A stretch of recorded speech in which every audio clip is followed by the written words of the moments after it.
নমস্কার বন্ধুরা, চৈতালি হেসেলে আপনাদের সবাইকে অভিনন্দন। আজ আমি পনিরের পাতুরির রেসিপিটা নিয়ে এসেছি। কিভাবে তৈরি করছি তাহলে আসুন দেখে নিন। এখানে আমি 200 গ্রাম পনির নিয়েছি। এবার পনিরটাকে ঠিক এইভাবে আমি 4টে পিস করে নিচ্ছি। দেখুন 4টে পিস করে নিলাম। এবার একটা পিস আমি তুলে নিলাম, নিয়ে ঠিক দুদিক থেকে একটু বাদ দিয়ে ঠিক মাঝখান থেকে আমি এরকম পকেটের মতো কেটে নিচ্ছি। দেখুন পকেটের মতো কাটা হয়ে গেছে।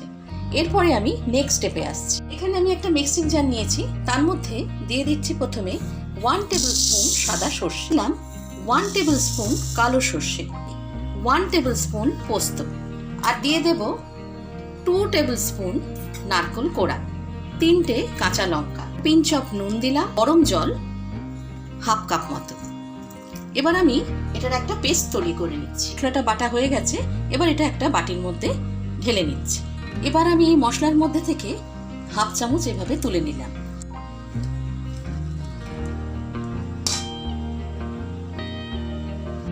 মশলাটা খুব ভালোভাবে ভরা হয়ে গেছে। এইভাবে আমি 4টেকেই মশলা ভরে নিচ্ছি। দেখুন 4টে পনিরের পকেটের মধ্যেই মশলাটা ভরা হয়ে গেছে। এরপরে আমি এইভাবে পনিরটাকে নিলাম, নিয়ে আবার পুরোটা প্রত্যেকটা পনিরের মধ্যে ভালোভাবে মাখিয়ে 1/2 ঘন্টার জন্য রেখে দেব ম্যারিনেশন সহ পনিরটাকে। দেখুন 4 পিস পনিরই খুব ভালোভাবে ম্যারিনেট করা হয়ে গেছে। এই অবস্থায় এটাকে আমি 1/2 ঘন্টা রেখে দিচ্ছি। 1/2 ঘন্টা হয়ে গেছে, এবার আমি ঢাকনাটা খুলে নিচ্ছি। এবার এর মধ্যে দিয়ে দিচ্ছি 2 টেবিল স্পুন সর্ষের তেল। এবার তেলটাকেও খুব ভালোভাবে পনিরের সঙ্গে এবং সমস্ত মশলার সঙ্গে মাখিয়ে নিলাম। সর্ষের তেলটা ভালোভাবে মাখানো হয়ে গেছে। আবার আমি ঢাকা দিয়ে এটাকে 10 মিনিটের জন্য রেখে দিচ্ছি। 1/2 ঘন্টা হয়ে গেছে, এবার আমি ঢাকনাটা খুলে নিচ্ছি। দেখুন খুব সুন্দরভাবে ম্যারিনেটেড হয়ে গেছে পনিরটা মশলা সহ। এবার আমি নেক্সট স্টেপে আসছি। এখানে আমি লাউ পাতা নিয়েছি। লাউ পাতাটাকে খুব ভালো করে ধুয়ে পরিষ্কার করে নিয়েছি। এবার এই লাউ পাতাটাকে আমি আরেকটা প্লেটের মধ্যে নিয়ে নিলাম। থেকে পনিরগুলো যে ম্যারিনেটেড করে রেখেছিলাম সেই পনিরের টুকরোগুলো এইভাবে লাউ পাতার মধ্যে নিয়ে নিচ্ছি। থেকে এইভাবে মশলাটা দিয়ে দিচ্ছি। এবার দিয়ে দেব 1/2 চামচ লেবুর রস, আর দিচ্ছি একটা কাঁচা লঙ্কা। এবার এইভাবে পাতাটাকে প্রথমে ডান দিক, তারপরে বাঁ দিকে মোড়ালাম, তারপরে এইভাবে নিয়ে সব সহ টুথপিকের সাহায্যে এইভাবে আটকে দিই। 4টে পাতুরি তৈরি করা হয়ে গেছে। এরপরে নেক্সট স্টেপে আসছি। এখানে আমি একটা ফ্রাইং প্যান নিয়েছি, গ্যাসটাকে অন করে দিয়েছি।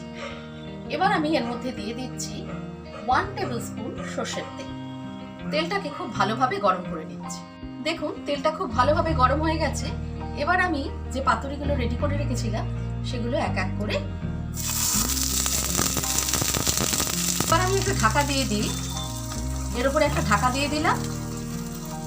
একদিকটা ভালোভাবে ভাজা হলে আমি অপর দিকটা আবার উল্টে দেবো। আঁচটা কিন্তু এখানে আমি মিডিয়াম ফ্লেমে রেখেছি, হাই ফ্লেমে রাখা যাবে না, ধিমে আছে পাতুরিটা হতে থাকবে। এই জন্য একটা দিক হবে, তার ঠিক 10-15 মিনিট পরে আবার অপর দিকটাকে উল্টিয়ে দেবো। একটা দিক হয়েছে দেখে তারপরে উল্টাবো। 15 মিনিট হয়েছে, এবার আমি ঢাকনাটাকে খুলে নিচ্ছি। দেখে নেবো একটা দিক ভালোভাবে হয়েছে কিনা। দেখুন একটা দিক খুব সুন্দরভাবে হয়ে গেছে। এবার আমি অপর দিকটাকে উল্টিয়ে দিচ্ছি।